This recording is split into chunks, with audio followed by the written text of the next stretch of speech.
Hey guys, today I want to share with you my first ever coloring tag. It was created by Colors, but I stumbled across it on my Colorful Country Life channel and she tagged like literally everyone. So I feel like I want to participate in it, and I know it's already March and this tag was created for February, the month of love.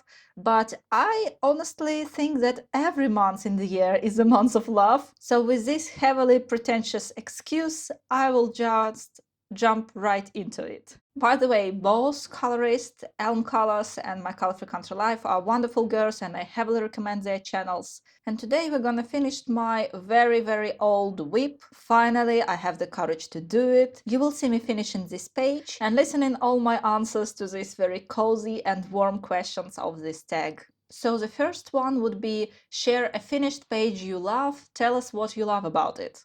It definitely would be this one. It's my most recent page and I just had so much joy coloring it and I love the result. I like genuinely love the result without any excuses. I think it turns out just great. Also, this page really showed me how much I actually can enjoy watercolors. I also used acrylics on this page. It just reminded me how much skills I actually have with acrylics, but I was like very stubborn with pencils and I tried to like excel with this medium. But sometimes it just feels so good staying in your comfort zone, you know? Well, I can't say that this page was completely like my comfort zone because I had very love-hate relationship with this book. I really love the designs, but I didn't had any finished page yet. So this was the first one and I have this book for, oh my gosh, more than half a year already. It just feels so good finally getting something finished, you know? And yeah, you can watch the whole video about this particular page with every details of the process on my channel here. But yeah, this page is like literally the symbol of freedom for me. Okay, the next question. Share an uncolored page you love. What is it about this page that you love the most? Like literally just any Kirby Resents page. I don't know what's it about him, but I just love his illustration style and it makes me so happy finishing his page, despite the fact that it's very intricate and it's taken me so long to finish it. The process is still full of joy and the end result make me joyful, so yeah. But I guess that if I'll have to choose only one Kirby page, it would be this one. First of all, I like everything water themed. I'm just obsessed with water and with sea and ocean specifically. Secondly, I can choose like very elaborate color palette for it. I can use my blues and pinks and purples and maybe a bit of oranges. And all of this can look very bright and beautiful and cohesive. And the last one, there is so much movement in this page, like movement and a bit of struggle. And the dynamic between all of these elements is so energizing. I don't know. I just feel that this page is really calling to me. Okay, the third question, share a book you love. So I already spoke a lot about Kirby. So I'm gonna choose completely different book and it's gonna be a mythographic Wild Summer. It's an untouched book yet in my collection, but I like it so much. I can imagine me coloring like every page. There is not a single one that I'm not inspired with. And I'm really fond of this very surrealistic style. And when I'm looking at some of the images, I feel like I want to be there. I want to be inside this picture. They are so bright and happy and I don't know, it's just something about this book that keeps me thrilled. I will definitely do my first page ever in it this summer, and I think I'm gonna enjoy it so much. And another fact that you can't underestimate is that it's single-side book, so first, no double page spreads. Well, I like double page spreads, really. I don't feel anything holding me back from coloring them. You know that I'm actually coloring a lot of double page spreads, but they really just take so much more time.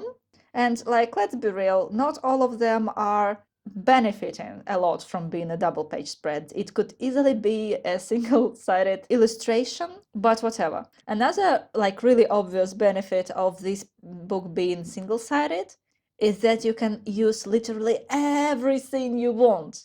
And you don't have to like test the page, test the paper, thinking about what's gonna happen with the image on the other side. Or I like to use acrylics, and if you leave a stain of acrylic paints on your other pages, there is like no chance you will get rid of it. You will have to do something about it, like incorporate it in your design or try to mask it, and it can be really annoying. And I'm kind of messy person, so this thing happened to me a lot.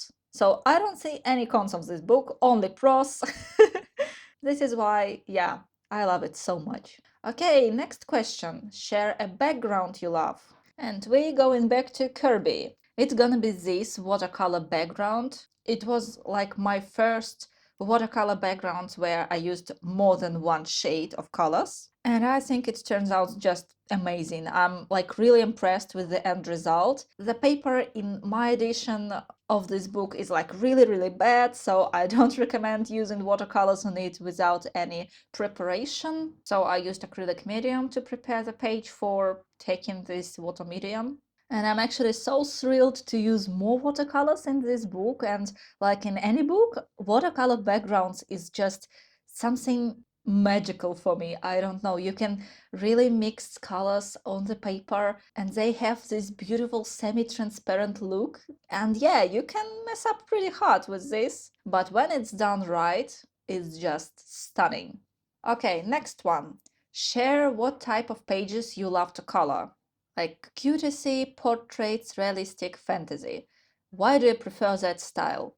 Okay, most of all, I like fantastic and surrealistic images, and it doesn't actually matter in which style they done. It can be like more dark and sinister, or it can be very cozy and joyful and playful and childish. I don't actually care. I just like my mind being invested in this fantasy, to feel like I'm there with all these characters in this world. Also, I like everything sci-fi, space, spaceships, aliens. Again, the style doesn't actually matter. I never colored portraits, and I'm willing to try, and I will try, I think, this year. And yeah, hot take. I think that realism is like very overrated.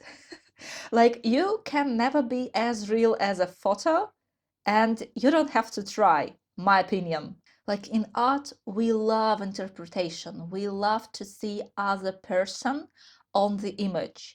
And you can't actually see other person in these high realistic portraits or high realistic landscapes. Yeah, it's take a lot of skill, I think, to create something like this.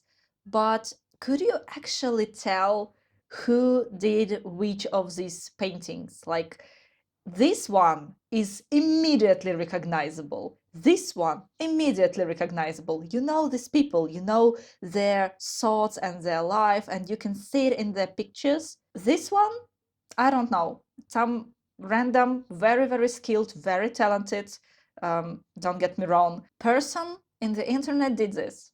But it could be just like any other very talented, skilled, and interesting person in the internet. So, yeah.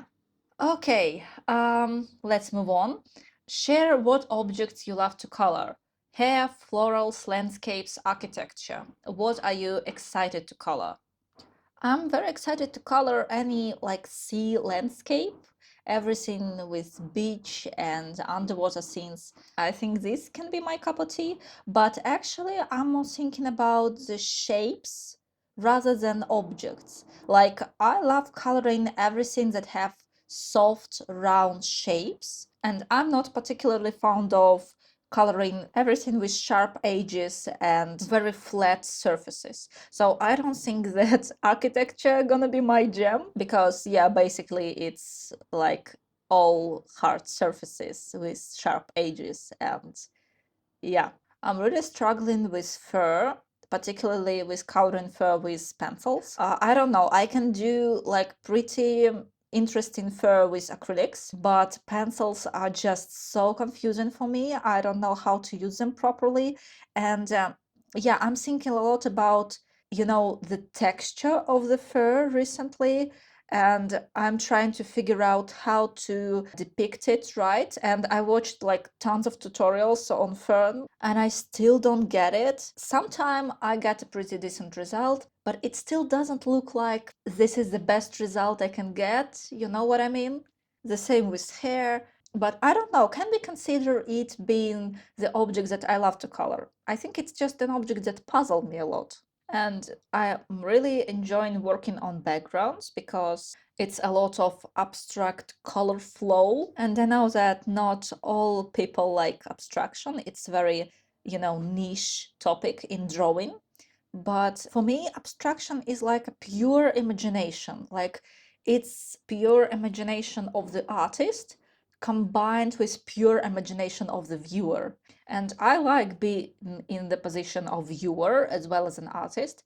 And I really enjoy when artists like respect the viewer. I don't know, giving the viewer a credit of being an intelligent human being and having their own imagination. Yeah, maybe this is another reason why I'm not really into the realism stuff, because realism is like very straightforward, very this is the tree, this is the sea. And the more you tip into the abstraction, the more viewer can co-create with the artist. All right, it was a very broad answer.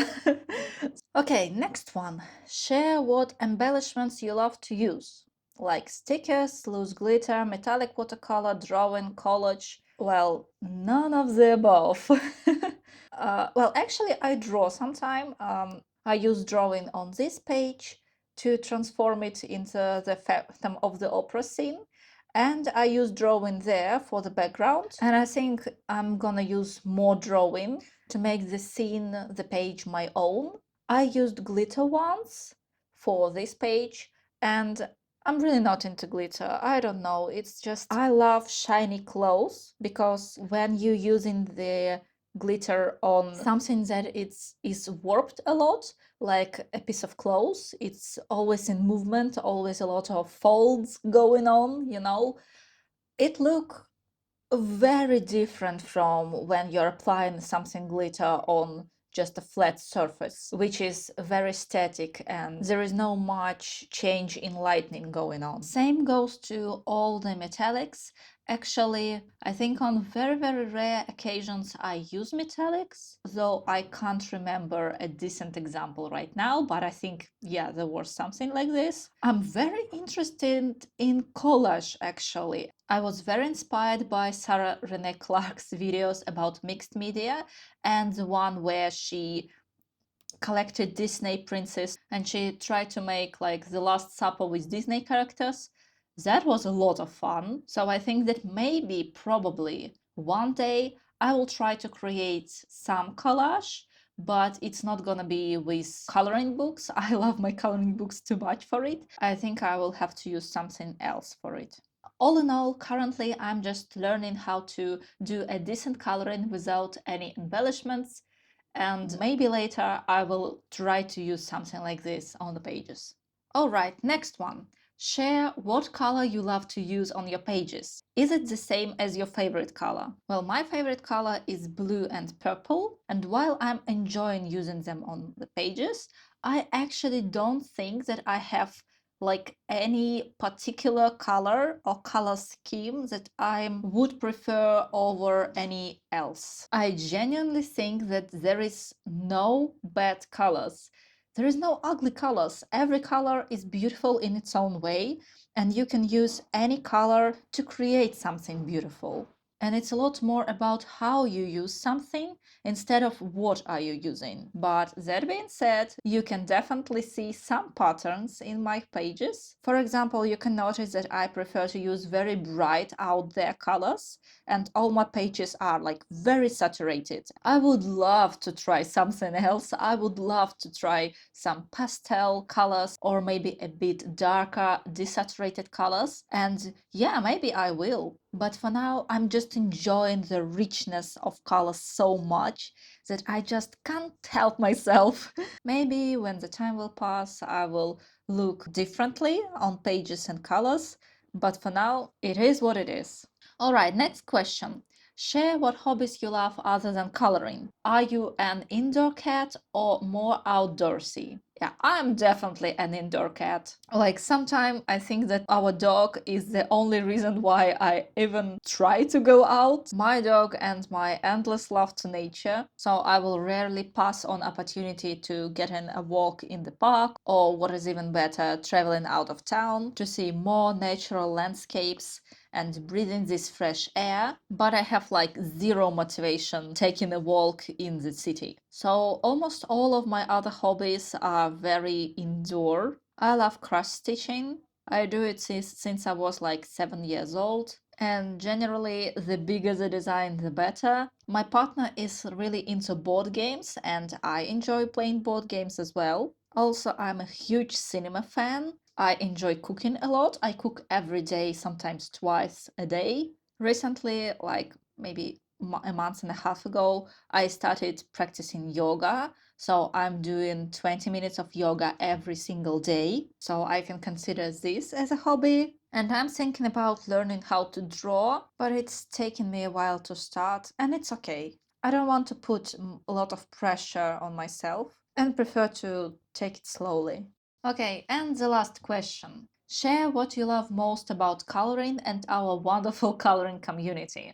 Well, while I was talking about my hobbies, I forgot to mention miniature painting. It was my primarily hobby before I really dig into coloring. And my experience with these two communities is so different. Like 90% of miniature painters are men, and in coloring, I think it would be fair to say that 90% of colorists are women. And there is just so much more competition in miniature painting, honestly, that I like burned out on hobby. It is always about how you can get better, how to learn new technique, how to perform better, how to do more, how to be like the best miniature painter ever. And there is a competition once a year called Golden Demon. You can Google it and check out the winners of, for example, 2024. And you'll be like genuinely impressed with what people are able to achieve. It's just genuinely mind blowing. But there is always so much pressure, and the coloring community is like on completely other side of the spectrum. People there are just so kind, and I get so much positive feedback on Instagram and so much beautiful comments there on YouTube, and everyone is so supportive. Even when I see someone just taking their first steps in the hobby, it's just so easy for everyone to find this courage to post your works on the internet, because people there are just so kind and genuine.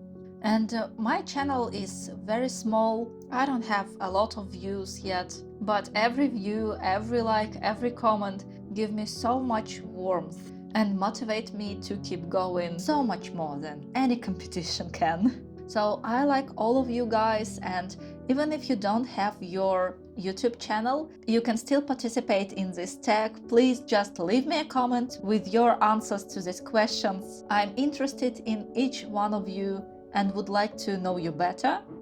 So this was the last question. I hope you enjoyed the video, and now I have one more week finished. Have a lovely day, and I hope to see you in the next one. Bye!